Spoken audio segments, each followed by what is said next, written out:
Hey guys, Zane here with another One Take review, and today I want to talk about the new Interpol album, The Other Side of Make Believe.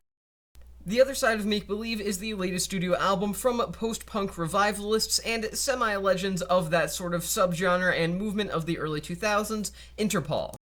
I mean, let's face it, if it wasn't for the greatness of Turn on the Bright Lights, they would be nowhere near as iconic as they are today, but nonetheless, they still stand as one of the more well-remembered rock revival bands of the early 2000s. They just aren't on the same tier of the Strokes, or the White Stripes, or even the Arctic Monkeys or the Yeah.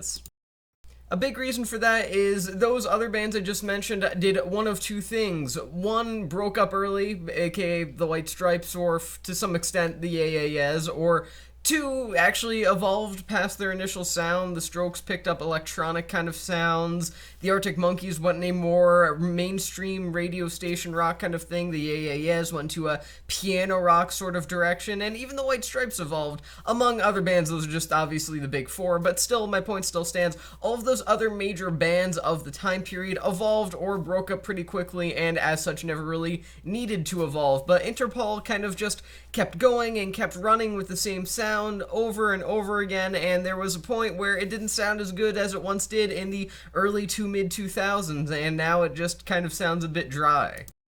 That's not to say that Interpol are obviously totally against creating a new sound for themselves, and The Other Side of Make Believe does pick up some new influences, admittedly, though not incredibly new either in terms of actual musical relevance. There's a level of slickness here and a certain level of hook here that is really kind of trying to build upon previous Interpol releases to be more distinct than anything they've done since their debut album, but for the most part this just kind of feels like a rehash of everything the band have done before, as has most of their works, if I'm being honest. The dreamy atmosphere they try to capture here is captured well enough, I guess. It's decent. Other bands have done it better. Even other bands that weren't necessarily dreamy bands from the start have done it better later in their career than Interpol have, but still, they do it well enough, I suppose, and it's far from a disaster, that's for sure. Now, don't get me wrong, that doesn't stop The Other Side of Make Believe from feeling like a less flavorful and significantly more watered-down version of what was. Also, yes, I know the band's golden years with that Turn on the Bright Lights kind of sound was literal decades ago now. I shouldn't really be expecting that same level of quality, and I don't expect that same level of quality, obviously, but at the same time, what I do expect is a band not trying to recapture the same magic album after album after album going on decades now, and failing to do so each time. You think they would get the hint after a while.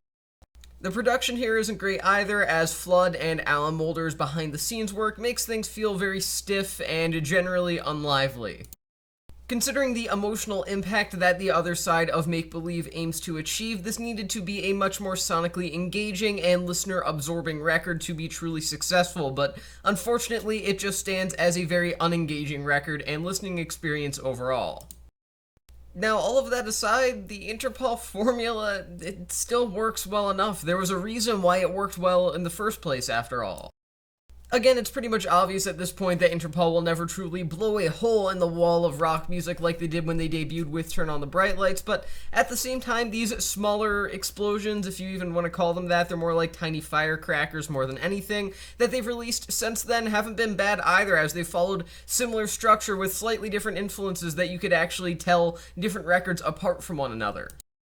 The Other Side of Make Believe may not be great, and it may be a major repeat of what Interpol have done in the past, but also it's not bad for what it is, and it sees a band doing the same thing that they've done for an extended period of time with slightly new influences to make things stand out in their discography just a small bit, but not too terribly much overall, not enough for it to be a particularly good record or standout album in the general musical landscape of the current year and of the current time period, but overall, because it follows a working structure and a successful formula, it's a fine listen and one that's enjoyable if you are a pre-established fan of the Interpol sound. Of course, if you're not, you might not like this, and I do recommend you listen to Turn on the Bright Lights first if that's what you're looking to get into Interpol. I mean, if you're looking to get into Interpol, this is not the kind of record you want to listen to, because this is really just a watered-down, less engaging version of what they once did, but for what it is, and for people like myself that have been established fans of the band, this is actually pretty good.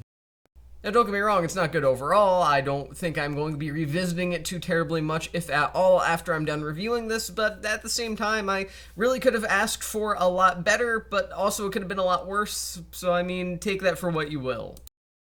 So overall, The Other Side of Make Believe isn't a disaster, it's just very, very unimaginative, but even with that lack of imagination, it still works well enough. I'm going to give this album 3 stars out of 5. My one take on this album is that The Other Side of Make Believe is a band rehashing the same formula that they've been working with for decades now, but it's a formula that works nonetheless and ultimately results in a listening experience that is very only-for-the-diehard-fans-esque in nature. So again, 3 stars out of 5. And with that being said, that's the end of this review, and I'll see you guys in the next one.